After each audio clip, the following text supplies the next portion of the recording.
உயிர்த்தெழுந்த இயேசு கிறிஸ்து நாமத்திலே வாழ்த்துக்கள். பிரியமானவர்களே, நம் வாழ்க்கையில் இதை பார்த்து கொண்டு இருக்கிற சிலவங்க உங்கள் ஜெப வாழ்க்கையில் நீங்கள் எதிர்பார்த்து கொண்டு இருக்கிறது நடக்கணும்னு நினச்சி ஜெபித்து கொண்டு இருக்கீங்க. விடாமல் ஜெபித்து கொண்டு இருக்கீங்க, இடைவிடாமல் ஜெபித்து கொண்டு இருக்கீங்க. நிச்சயமாக கர்த்தர் உங்களுக்கு பதில் கொடுப்பார். உங்கள் ஜெபங்களை கேட்கிறவராக இருக்கிறார். சிலவங்க சொல்லலாம், நான் ஜெபித்து முடிச்சிட்டேன், என் இருதயத்தை ஆண்டவருடைய சமூகத்தில் நான் தனி ஜெபத்தில் ஊட்டிட்டேன், ஆண்டவர் கட்டாயம் எனக்கு ஜெபத்துக்கு பதில் கொடுப்பார். அவர் எப்படி ஜெபத்துக்கு பதில் கொடுக்காமல் இருப்பார்னு சொல்லிட்டு நீங்கள் விசுவாசமாக நம்பிக்கையோடு இருக்கலாம். ஆண்டவர் மேலே கட்டாயம் செய்வார்.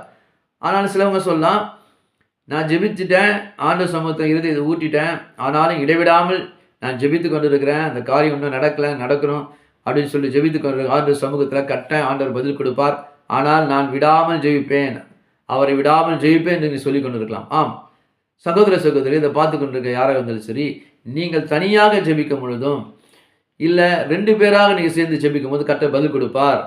கணவன் மனைவியாக இருந்து ஜெபிக்கும் போது, இருவர் கூடி ஜெபிக்கும் போது கர்த்தர் பதில் கொடுப்பார்.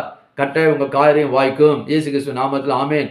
அதில் சகோதர சகோதரிகளாக இல்லை நம்ம 2-3 பேர் சகோதரர்கள் சேர்ந்து இல்லை சகோதரிகள் தனியாக சேர்ந்து நீங்கள் ஜெபிக்கும் பொழுது, ஒரு காரியத்துக்காக நீங்கள் ஜெபிக்கும் பொழுது, ஒரு தேவைக்காக நீங்கள் ஜெபிக்கும் பொழுது கர்த்தர் நிச்சயமாக அதற்கு பதில் கொடுக்கிறவராக இருக்கிறார். இது எல்லாமே ஆண்டவரிடம் வைத்திருக்க விசுவாசம் தான்.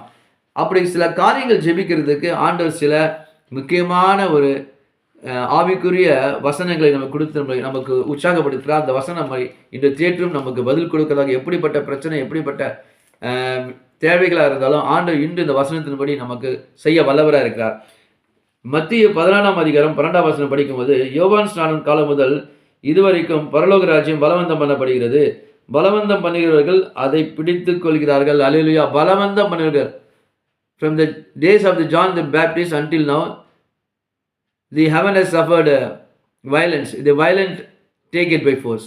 Violent-ஆ ஆண்டவரே நீங்கள் பதில் கொடுத்தே ஆகணும்னு சொல்லிட்டு ஆண்டவர் சமூகத்தில் பரலோகம் பார்க்கும்படியாக, பிதாவை தேவன் நம்மை நோக்கும்படியாக, பரிசுத்த ஆவியான நமக்கு இறங்கும்படியாக அவரிடம் இடவிடாமல் நீ செய்தே ஆகணும். நான் உங்களை தான் நம்பியிருக்கேன், நீங்கள் தான் அழைச்சிங்க, நீங்கள் தான் தேவன், உங்களை தவிர யாரும் இல்லை, நான் யாரையும் நம்பலை, உங்களை நம்புகிறேன், நீங்கள் செய்ய முடியும், உங்களால் கூட என்று அவரை பிடித்து ஜெபித்து அவரை அப்படியே பரலோகம் அசைக்கும்படியாக நம்ம உறுதியாக ஜெபிப்போமானால் நிச்சயமாக நம்ம அந்த காரியத்துக்கு பதிலை பெற்றுக்கொள்வோம். அப்படிதான் இந்த வசனம் சொல்லுகிறது.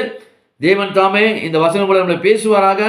நடக்கக்கூடாது நம்ம இருக்கிற இந்த காரியங்கள் தேவைகள் இன்று இயேசு சந்திப்பாராக.